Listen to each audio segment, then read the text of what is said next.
Smart TV যেমন Samsung, LG, Hisense থেকে টফিতে বিশ্বকাপের ম্যাচ স্ট্রিমিংয়ের সময় সমস্যার সম্মুখীন হচ্ছেন? তাহলে এই ভিডিওটি আপনার জন্য। প্রথমেই টফি অ্যাপটি ওপেন করে বাম পাশের মেনু থেকে অ্যাপ ইনফো অপশনটি নির্বাচন করুন। এরপর অপশন থেকে ক্লিয়ার অ্যাপ অ্যাক্টিভিটি অপশনটি নির্বাচন করুন এবং পুনরায় অ্যাপে লগ ইন করুন। কোনো কারণে যদি এরপরও অ্যাপ লোড না হয় বা স্প্ল্যাশ স্ক্রিনে আটকে থাকে, তাহলে বুঝতে হবে সমস্যাটি নেটওয়ার্কজনিত। সেক্ষেত্রে টিভির নেটওয়ার্ক সংযোগ অর্থাৎ ওয়াইফাই বা ইথারনেট সংযোগ বিচ্ছিন্ন করে আবার সংযুক্ত করুন এবং অ্যাপটি পুনরায় চালু করুন। এরপরও সমস্যার সম্মুখীন হলে টিভি থেকে অ্যাপটি আনস্টল করুন। আনস্টল করতে অ্যাপের উপর রিমোটের এন্টার বাটন ক্লিক করে ধরে থাকুন। ড্রপডাউন মেনু থেকে ডিলিট অপশনটি নির্বাচন করুন। অ্যাপটি একবার আনস্টল হয়ে গেলে পুনরায় ইনস্টল করুন।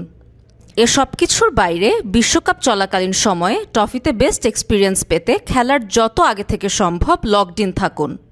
ফিফা বিশ্বকাপ পাস কিনে নিন অথবা স্ক্র্যাচ কার্ড বা কুপন থাকলে অ্যাক্টিভেট করে নিন এবং খেলার জন্য নির্ধারিত চ্যানেলে প্রবেশ করে সেখানেই অবস্থান করুন।